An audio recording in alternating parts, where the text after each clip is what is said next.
Welcome to GN Raju tech solution channel. ఈ వీడియోలో July 10, 2025న జరగబోయే మెగా పేరెంట్స్ మీటింగ్ 2.0కు సంబంధించి ఇన్వైటీస్ను ఏ విధంగా లీప్ యాప్లో యాడ్ చేయాలి, అలాగే పేరెంట్స్ మీటింగ్ రోజు పేరెంట్స్ అటెండెన్స్ని లీప్ యాప్లో ఏ విధంగా తీసుకోవాలో చూద్దాం. సో ముందుగా లీప్ యాప్ను ఓపెన్ చేయాలి.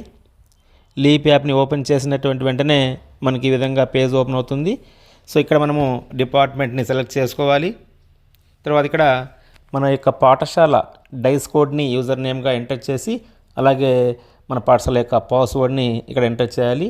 ఎంటర్ చేసి లాగిన్ పైన క్లిక్ చేయాలి. సో లాగిన్ పైన క్లిక్ చేసిన వెంటనే మనకు నెక్స్ట్ పేజ్ ఈ విధంగా ఓపెన్ అవుతుంది. సో ఇక్కడ మనము గవర్నెన్స్ని సెలెక్ట్ చేయాలి. ఈ విధంగా గవర్నెన్స్ సెలెక్ట్ చేసిన వెంటనే మనకి ఈ విధంగా ఓపెన్ అవుతుంది. సో ఇక్కడ సమగ్ర శిక్షను సెలెక్ట్ చేయాలి. సో నెక్స్ట్ ఇక్కడ మనకు పీటీఎం అని చెప్పి ఒక ఆప్షన్ కనిపిస్తూ ఉంది.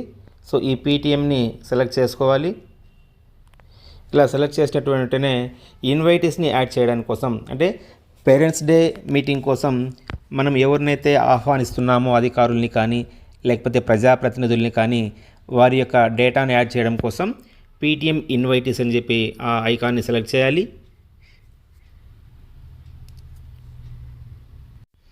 నెక్స్ట్ మనకి ఈ విధంగా ఓపెన్ అవుతుంది. సో పీటీఎం రకం పీటీఎం, మెగా పీటీఎం, మనం మెగా పీటీఎం కాబట్టి మెగా పీటీఎంని సెలెక్ట్ చేయాలి. సో ఇక్కడ కింద మనం చూడవచ్చు, అందరు విద్యార్థుల తల్లిదండ్రులు, ఎస్ఎంసీ సభ్యులు, పాఠశాల సిబ్బంది ఆహ్వానితులే. ఇతరుల్ని ఆహ్వానించుటకు అంటే మనము ఇన్వైటీస్ని యాడ్ చేయడం కోసము ఇక్కడ ప్లస్ సింబల్ ఉంది, డేటాను జోడించండి అని చెప్పి దానిపైన క్లిక్ చేయాలి.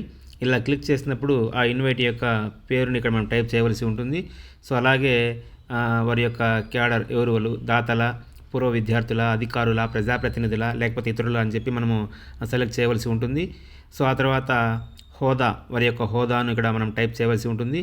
అలాగే వారి యొక్క అడ్రస్ని, అలాగే వారి యొక్క ఫోన్ నెంబర్ని కూడా ఇక్కడ టైప్ చేసి ఇక్కడ ఉన్నటువంటి సేవ్ ఆప్షన్ పైన క్లిక్ చేయాలి. ఇలా క్లిక్ చేసినప్పుడు మనము ఇన్వైటీస్ని యాడ్ చేసినట్లు అవుతుంది. సో ఇక్కడ మనకు కనిపిస్తుంది, ఇక్కడ నేను ఒక ఇన్వైటీని యాడ్ చేయడం జరిగింది. ఈ విధంగా మీకు కనిపిస్తుంది. సో తర్వాత సబ్మిట్ పైన క్లిక్ చేయాలి. ఇలా క్లిక్ చేసినప్పుడు సబ్మిటెడ్ సక్సెస్ఫుల్ అని చెప్పి రావడం జరుగుతుంది. ఓకే పైన క్లిక్ చేయాలి. సో దీంతో ఇన్వైటీస్ని యాడ్ చేయడం కంప్లీట్ అయిపోతుంది. సో ఇక పేరెంట్స్ మీటింగ్ రోజున పేరెంట్స్ యొక్క అటెండెన్స్ని ఏ విధంగా తీసుకోవాలో చూద్దాం. సో ఇక్కడే మనకు కింద కనిపిస్తుంది పేరెంట్స్ అటెండెన్స్ అని చెప్పి ఒక ఆప్షన్ కనిపిస్తుంది. దానిపైన క్లిక్ చేయాలి. క్లిక్ చేసిన తర్వాత సెలెక్ట్ క్లాస్ అని చెప్పి అడుగుతుంది. క్లాస్ని సెలెక్ట్ చేయాలి. సో ఫర్ ఎగ్జాంపుల్ ఇక్కడ నేను ఒక క్లాస్ని సెలెక్ట్ చేశాను. సెలెక్ట్ చేసినట్టయితే ఇక్కడ ఆ క్లాస్లో ఉన్నటువంటి విద్యార్థులందరూ కూడా మనకు కనిపిస్తూ ఉన్నారు. సో ప్రతి విద్యార్థికి ఎదురుగా ఎఫ్.ఎం అని చెప్పి మనకి చెక్ బాక్సెస్ కనిపిస్తున్నాయి. ఎఫ్ అంటే ఫాదర్, ఎం అంటే మదర్. ఒకవేళ మన పేరెంట్స్ మీటింగ్ రోజున ఫాదర్ కనుక అటెండ్ అయినట్లయితే సో ఫాదర్ని సెలెక్ట్ చేయాలి. మదర్ కనుక అటెండ్ అయి ఉన్నట్లయితే మదర్ని సెలెక్ట్ చేయాలి. ఒకవేళ ఇద్దరు కనుక అటెండ్ అయి ఉన్నట్లయితే ఇద్దరికి మనము చెక్ బాక్సెస్ని సెలెక్ట్ చేసి మనము సబ్మిట్ చేయవలసి ఉంటుంది. సో అలాగే ఫాదర్, మదర్ లేకుండా ఒకవేళ గార్డియన్ కనుక అటెండ్ అయి ఉన్నట్లయితే సో ఇక్కడ మనకు కనిపిస్తుంది, ఎవరికైతే యూడైఎస్లో గార్డియన్ డేటా అనేటువంటిది యాడ్ అయి ఉంటుందో ఆ విద్యార్థి పేరుకి ఎదురుగా మనకు జీ అని చెప్పి కనిపిస్తుంది, గార్డియన్ అని కనిపిస్తుంది.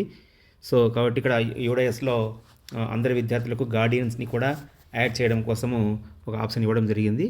సో ఎవరికైతే గార్డియన్ డేటా యూడైఎస్లో ఉంటుందో ఆ విద్యార్థి పేరుకి ఎదురుగా జీ అనేటటువంటి ఆప్షన్ కూడా ఇవ్వడం జరిగింది. అప్పుడు మనము ఫాదర్, మదర్ అటెండ్ కాకుండా గార్డియన్ కనుక అటెండ్ అయి ఉన్నట్లయితే జీని సెలెక్ట్ చేసుకోవాలి. సో ఇక్కడ మనం క్లిక్ చేయవచ్చు. ఇక్కడ సింబల్, రెడ్ సింబల్ పైన క్లిక్ చేసినట్లయితే ఇక్కడ మనకు కనిపిస్తుంది చైల్డ్ నేమ్, ఫాదర్ నేమ్, అలాగే మదర్ నేమ్, అలాగే గార్డియన్ నేమ్ కూడా కనిపిస్తుంది. సో ఈ విధంగా మనము ఆ పేరెంట్స్ డే రోజున ఆ ఫాదర్ మరియు మదర్ అటెండెన్స్ డీటెయిల్స్ని మనము సబ్మిట్ చేయవలసి ఉంటుంది. Thank you. ఈ వీడియో మీకు నచ్చినట్లయితే లైక్ చేయండి, షేర్ చేయండి మరియు సబ్స్క్రైబ్ చేయండి.